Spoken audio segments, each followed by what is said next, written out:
Goeiedag, baie dankie dat jy ook as 'n mede-geloofsreisiger hierdie geleentheid met my deel. Hoe wonderlik is dit nie, om iets van ons identiteit in Christus te kan beleef nie, en hoe wonderlik is dit nie, dat die Here deur sy Heilige Gees ons elke dag in staat wil stel, om 'n lewe te lei, wat pas by mense, wat bekering ondergaan het, die mense wat aan Jesus Christus behoort, wat eiendoms van volk van God is nie. Aan hom wat op die troon sit en aan die Lam van God, kom toe al die lof en die eer en die heerlikheid en die aanbidding en die krag tot in alle ewigheid. Amen. Mag daar vir jou genade en vrede in oorvloed wees, deur jou kennis van God en van Jesus die Here, en mag die Heilige Gees dit ook alles in jou lewe vermenigvuldig. Amen. Ek gaan vandag saam met jou lees uit Efesiërs 4 van vers 17 af tot vers 32. Rondom 'n tema van die nuwe mens onderweg. Sigbaar anders omdat ons aan Christus behoort. En dan is daar 'n tipe appel van 'n Sondag se nagmaal op Maandag steeds sigbaar. Dan woorde is daar 'n kontinuïteit tussen jou lewe van Sondag en jou spesiale geloofsgeleenthede, is daar 'n kontinuïteit daarvandaan ook na jou elke dag se lewe. Het jou stilword oomblikke 'n invloed op die res van jou lewe. Maar voordat ek hierdie gedeelte saam met jou lees, gaan ons sommer net saam bid. Onse Vader wat in die hemel is, laat U naam geheilig word. Laat U koninkryk kom, laat U wil geskied, soos in die hemel, so ook op die aarde. Here, hoe graag van ons nie hê, dat U wil elke dag in ons lewe gebeur nie, want dit is gewoon die beste vir ons, want aan U behoort die koninkryk, en die krag en die heerlikheid, tot in ewigheid. Amen. Efesiërs 4 vers 17 tot 32, het eintlik twee perikope van vers 17 af tot by vers 24 en dan van vers 25 af tot by vers 32. Maar ons gaan hierdie twee perikope eintlik as een gedeelte lees. Tog so belangrik net om te weet dat daardie opskrifte wat 'n mens daar tussenin lees, dat dit nie iets is wat in die oorspronklike teks staan nie, maar dat daardie opskrifte eintlik maar opskrifte is om vir ons te help om die gedagtegang van Paulus enigstens ook te verstaan. Kom ons lees dit dan saam. Die eerste opskrifie, vers 17, is die ou en die nuwe lewe. In die naam van die Here doen ek 'n ernstige beroep op julle. Moenie langer soos heidene lewe nie. Hulle gedagtes lei tot niks, hulle verstand is verduister en hulle het geen deel aan die lewe wat God skenk nie, omdat hulle hardnekkig in hulle onkunde volhard. Hulle het heeltemal afgestomp geraak en hulle met 'n onversadigbare drang aan losbandigheid oorgegee om al wat vuil is te doen. Maar dis nie hoe julle Christus leer ken het nie. Julle het tog al van hom gehoor, en omdat julle sy volgelinge is julle onderrig volgens die waarheid wat in Jesus is. Hou dan op om te lewe soos julle vroeër gelewe het. Breek met die ou sondige mens in julle, wat deur sondige begeertes verteer word. Julle gees en julle gedagtes moet nuut word. Lewe as mense wat as die beeld van God geskep is. Lewe volkome volgens die wil van God en wees heilig. Aan die ander woorde, mense wat as skaduwees van God gemaak is, moet lewe volgens die wil van God. Heilig wees, eenkant gesit wees, anders wees, nuut wees. En dan die tweede deel is die riglyne vir die nuwe lewe. Nou dat julle die valsheid afgelê het, moet julle onder mekaar die waarheid praat. Want ons is lede van dieselfde liggaam. Nou jy sal sien, hierdie gedeelte bevat dan iets van die gemeenskap van gelowiges en oor hoe dit daar ook behoort te gebeur. 'n Verhoudingswêreld waarbinne in ons ook lewe. As jy kwaad word, moenie sondig nie. En moenie 'n dag kwaad afsluit nie. Moenie die duiwel vat kans gee nie. As iemand 'n dief is, moet hy ophou steel. Hy moet deur harde werk op 'n eerbare manier in sy lewensonderhoud voorsien. Dan sal hy iets hê om vir die armes te gee. Vuil taal moet daar nooit uit julle mond kom nie. Praat net wat goed en opbouend is volgens die eis van omstandighede, sodat dit julle hoorders ten goeie kan kom. En moenie die Heilige Gees van God bedroef nie, want hy het julle as die eiendom van God beseël met die oog op die verlossingsdag. Moet nooit verbitterd of opvleend wees of woedend word nie. Moenie vloek of skel nie, moet niks doen wat sleg is nie. Wees goedgesind teenoor mekaar en vergewe mekaar soos God julle ook in Christus vergewe het. Die nuwe mens onderweg. En Paulus praat nie heeltemal nie in 'n gedeelte soos hierdie nie. Die hele gedagte van om anders te wees, kan 'n mens oral uiteindelik ook raak lees. Dit is hoekom iemand soos Professor Jan van der Walt byvoorbeeld oor 1 Korintiërs gaan skryf het, die nuwe mens, of wat maak 'n Christen anders? Dis hierdie nuwe lewe wat binne in hom is, wat hom anders maak. Die werk van God in Christus Jesus, deur sy Gees, binne in ons lewe. En nou vra ons die vraag, rondom hierdie reis as mense, as veranderde mense, wat onderweg is binne in hierdie lewe. Belangrikheid daarvan dat ons anders behoort te wees, omdat ons aan Christus behoort. Beteken, hang hier saam met 'n identiteitsvraag, aan wie behoort ons? En dan die appel, soos wat ek gesê het, is 'n Sondag se nagmaal, Maandag sigbaar. Nou, hierdie gedeelte in Efesiërs het ek vir jou gesê, in Efesiërs hoofstuk 4, is 2 verskillende perikope as jy wil, maar tog is dit eintlik een soort van 'n gedagtegang, waar die tweede deel noodwendig uit voortvloei vanuit die eerste gedeelte. Want Paulus bedoel dit eintlik as een beweging met 2 soort van gedagtes. Die eerste ene is 'n nuwe identiteit. Eers 'n nuwe identiteit en dan 'n nuwe lewenswyse.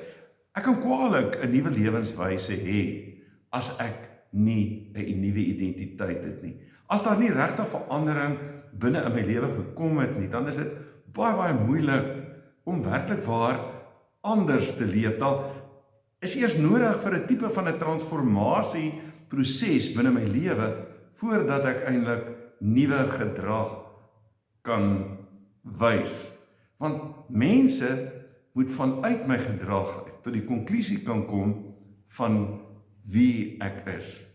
In ander woorde, dit gaan nie net oor 'n gedagte van om iets te sê nie, maar vanuit ons gedrag. Veral vanuit ons gedrag ook tussen ander mense in ons gedrag binne in ons daaglikse lewe. Moet mense iets van hierdie werklikheid kan beleef van hierdie persoon is anders, het nuut geword, behoort nie meer aan homself nie, maar behoort aan iemand anders. Het is onder nuwe bestuur. En daarom die eerste gedagte eintlik in vers 17 tot 19 is, maar los dan die ou mens agter. As ons in Jesus Christus behoort, die belangrikheid van los die ou mens agter. Want jy het nuut geword in Christus Jesus. En daarom begin Paulus nie met net sommer 'n lang lys van reëls nie. Hy sê, jy moenie langer lewe soos die heidene nie. Moenie meer lewe soos wie julle vroeër was en hoe julle vroeër opgetree het nie. Want die uitdaging gaan nie uiteindelik net dan ook oor verkeerde dade nie, maar dit gaan ook oor 'n manier van dink en leef wat van God vervreemd is. 'n Wêreld wat anders is as dit wat Christus is en dit wat God uiteindelik van ons sou kom verwag om heilig te wees. Lewe anders. Los die ou mens agter. As ons die ou mens agter los, beteken dit dat ons die nuwe mens moet aantrek. So, die ou mens is iets wat agter is, en ons kan baie praat oor die ou mens, en baie keer binne in getuienisse is 'n mens nogal verskriklik besig om te praat oor die ou mens. Maar belangriker is om al hoe meer te kan begin praat oor die nuwe mens wat ons is. Dat ons die nuwe mens moet aantrek. Dat daar 'n doelbewuste beweging binne in ons lewe is om iets van hierdie nuutheid om dit aan te trek. Vers 20 tot 24. Want dis die hart van die gedeelte. Julle het Christus leer ken. Julle lê die ou mens af. Julle word nuut in julle denke. Julle trek die nuwe mens aan. Julle het Christus leer ken. So, dit sê ons. Daar was 'n tyd voordat jy Christus leer ken het en nou ken jy Christus. Dan beteken dit, as jy Christus ken en hy die beheer in jou lewe geword het, dan moet jy die ou mens af lê, want jy het 'n nuwe mens geword, jy het 'n nuwe skepping geword. In Christus Jesus het alles ook in jou lewe nuut geword. En soos wat Romeine 12 inderdaad ook sê, julle moet nuut word in julle denke, jy word nuut. Beteken dat God ook beheer oor ons denke neem, oor ons gedagtes neem, dat ons nuut word deurdat ons God toelaat om ook ons gedagtes te verander, om al meer iets te vertoon van hierdie lewende en heilige offers wat ons in Jesus Christus geword het. Dan moet ons die nuwe mens aantrek. Amper soos wat 'n mens gaan in 'n nuwe kledingstuk aantrek. As jy met jou ou gewone klere en jou werkklere en alles loop elke dag, dan lyk jy op 'n bepaalde manier. En wanneer jy jouself skoon gemaak het en nuwe klere aangetrek het, dan is dit nie. En die verandering binne in ons wil iets van hierdie nuutheid kom wys. Die nuwe mens is nie iets wat ons self vervaardig nie. Dis 'n nuwe identiteit wat Christus vir ons ken. Iets van daardie ding van, dit gaan nie net meer oor my vingerafdrukke en my identiteitsnommer nie, maar dit gaan daaroor 'n identiteit. Nie 'n identiteit wat ek alleen nasionaal sou hê in my land nie, maar 'n identiteit wat ek het ook verbonde aan die koninkryk van God as 'n koninkryksburger wat ons nie self vervaardig het nie. Dis die opstandingskrag van Christus wat 'n werklikheid geword het in ons lewe in Efesiërs 4 vers 18 tot 20, 'n nuwe identiteit wat ons het, aan wie ons behoort, wie sin ons is. Maar dan kom die appel in vers 25 tot vers 31, dat ons hierdie nuwe identiteit wat ons het, sigbaar moet maak. As ek die uniform van bepaalde werk sou gaan doen, iewers erheen gaan, dan beteken dit dat ek ook 'n stuk werk het of 'n identiteit het binne in daardie uniform wat ek aan het en binne in daai kledingstuk wat ek aan het en iets ook wys van wie ek is en wat ek daagliks besig is om te doen en wat my verantwoordelikheid behoort te wees. In hierdie konteks van hierdie gedeelte gaan dit daaroor dat ons identiteit ook veral sigbaar gemaak behoort te word tussen mense, want ons is verhoudingswesens. Ons staan in 'n verhouding met God, ons staan in 'n verhouding met onsself, ons staan in 'n verhouding ook met ons medemens, met ons naaste, met almal, ook rondom, met alles, eintlik wat rondom ons is, ook die natuur, die kultuur, die strukture, alles wat rondom ons is. En dan beteken dit dat dit sigbaar behoort te word, dat mense, soos ek net nou gesê het, kan konkludeer, tot die konklusie kan kom, dat ons nuut is. Vanuit my gedrag kan sien, dat dit wat ek sê, 'n werklikheid is. Beteken, dat ons die waarheid praat. Dat ons die waarheid praat, dat ons nie leuns vertel nie. Dit beteken dat ons nie kwaad word sonder om te sondig, want die kans is baie goed dat wanneer ons kwaad word, dat ons kan sondig, dat die woede met ons self sou kon weghardloop, en dit gebeur oor, en ons weet van padwoede en woede wat oral gebeur, binne ons huise, enige plek, en dan beteken dit dat hierdie woede, wat ons baie keer kan hê, wat soms geregverdig is, dat ons nie sondig wanneer daar woede kom nie, dat dit moet stop, dat dit nie weghardloop van ons af nie, dat dit uiteindelik ook by ons behoort te stop. Die ander gedagte is eintlik een, wat tog twee ook is. Moenie steel nie. Moenie iets vat van iemand anders nie, om ook vir mense, vir gelowiges aan te spoor, om ook mense te wil wees wat diensbaar is, wat besig is om 'n verskil te maak, nie van ander iets te neem nie, maar doelgerig moeite te doen om op die ou en ook te werk en op so 'n manier te werk en te doen dat jy ook verander wat in swakker omstandighede is, ook sou kon versorg. Met ander woorde, dat jy ook kan deel vanuit die negatiewe, dat daar 'n positiwiteit na vore sou kon kom. As die behoefte daar is, nie die behoefte bevredig met steel of wat ook al nie, maar te gaan en die positiewe dinge te doen. En dan praat Paulus op hierdie positiewe manier ook, om woorde te gebruik wat opbou. Het is maklik om woorde te gebruik wat afbreek. Het is maklik om dit te doen, maar uiteindelik behoort ons woorde te gebruik wat opbou.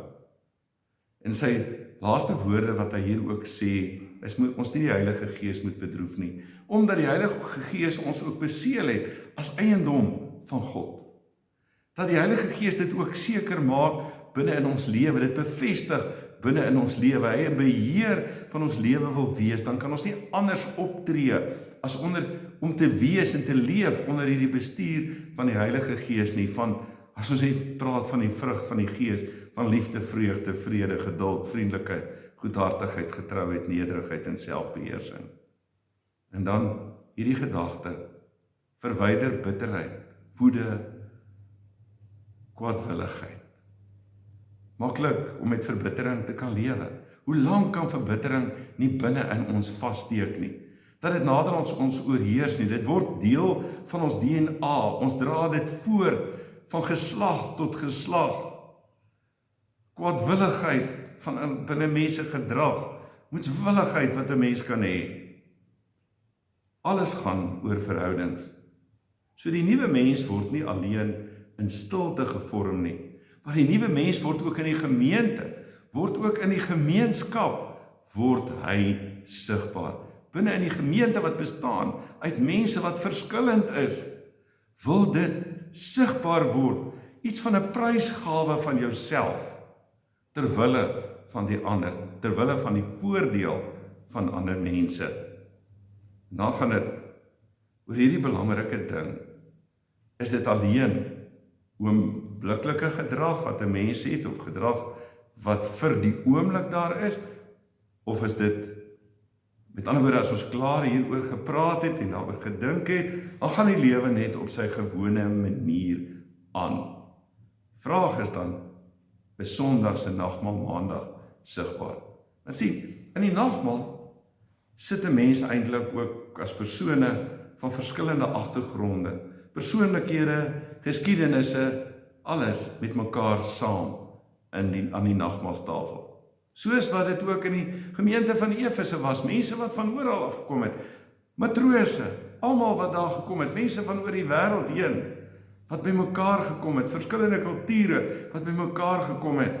En as hulle by die gemeenskapsmaaltyd is en by die maaltyd van die Here, dan eet almal tog van dieselfde brood en drink uit dieselfde beker, soos wat ons ook in nagmaal by mekaar kom uit verskillende gemeenskappe en huise, en ons kom by mekaar en ons deel hierdie brood en hierdie wyn, dan is ons anders. Dan ontvang ons nie net Christus se lewe nie. Daar ontvang ons ook mekaar as broers en susters. Maar as die nagmaal Maandag sigbaar, so as ons uitgaan by die kerk, lyk ons anders. Kan mense Maandag sien dat ons Sondag saam met Christus aan die tafel gesit het, of saam aan Christus se tafel gesit het? Kan mense sien dat ons Sondag in die kerk was? Kan hulle dit Maandag sien? Kan mense sien wanneer ons Bybelstudie gehou het en stilte gehou het, dat ons anders lewe? Dat ons wêreld na buitekant toe anders is? Die nuwe mens is nie iemand wat foutloos is nie, en wat foutloos leef altyd nie. Maar dit is iets van hierdie beweging waar binne in ons lewe om dit ook daagliks sigbaar te maak. Die nuwe mens, en dit is iets van die kontinuïteit, is iemand wat elke dag wie se identiteit aantrek. En ons moet mekaar aan hierdie identiteit in Christus Jesus ook herinner, wat dit elke dag ook weer aantrek. Sien, die kerk van Jesus Christus, en ook ons gemeentes en ons saamwees hier, binne in ons gemeenskap, word sigbare evangelie. Moet wil mense aantrek, word sigbare evangelie. Hoe gebeur dit? Dis waar die waarheid leuns vervang, waar vergifnis bitterheid oorwin, vrygewigheid selfsug verdryf, en liefde sterker is as woede. Sien, alles begin maar altyd weer, wat ons altyd weer terug, 'n ou mens, wat 'n nuwe mens word, deur hierdie transformasiekrag, wat in Christus deur die Gees binne in die opstandingskrag binne in ons gebeur, deur die wedergeboorte, 'n nuwe mens wat aan ons 'n nuwe identiteit gee, en wat sê, dan is daar gedrag, ook tussen al die mense wat dieselfde beleef ten opsigte van mekaar, en dit wil ook uitloop na die wêreld daar buite en 'n voorbeeld gedrag word elke dag. Ja, vraag bly, as jy Sondag in die nagmaaltafel was, is Sondag se nagmaalsgeleentheid steeds in die week en elke dag sigbaar. Sondag se eerste dag van die week vertel van die opstanding van Jesus, en ons leef vanuit daardie ongelooflik oorweldigende krag, en wil ons dit elke dag in ons lewe ook uitleef, sodat ander ook sou droom, sou sien hoe 'n identiteit in Jesus lyk. Soos iemand gesê het, always preach the gospel, and if necessary, use words. Hemel Here, baie dankie, dat ons koninkrykskinders kan wees. Ons wil dit sigbaar maak elke dag. Here, lei ons daarin, lei ons in ons gedrag, help ons om onsself te kruisig in die nuwe mens, elke dag ook sigbaar te maak, om te strewe na dit wat daar bo is, waar Jesus ook aan die regterhand van die Vader sit. Dankie dat die Heilige Gees ons ook lei, omdat hy ook beheer oor ons lewe wil oorneem, dat ons kan wys dat ons onder nuwe bestuur is. Seën ons elke dag in dit wat ons doen tot U eer, in Jesus naam. Amen. Die genade van ons Here Jesus Christus, die liefde van God en die gemeenskap van die Heilige Gees bly met jou, tot Jesus kom. Amen. Mooi dag, mooi week vir jou.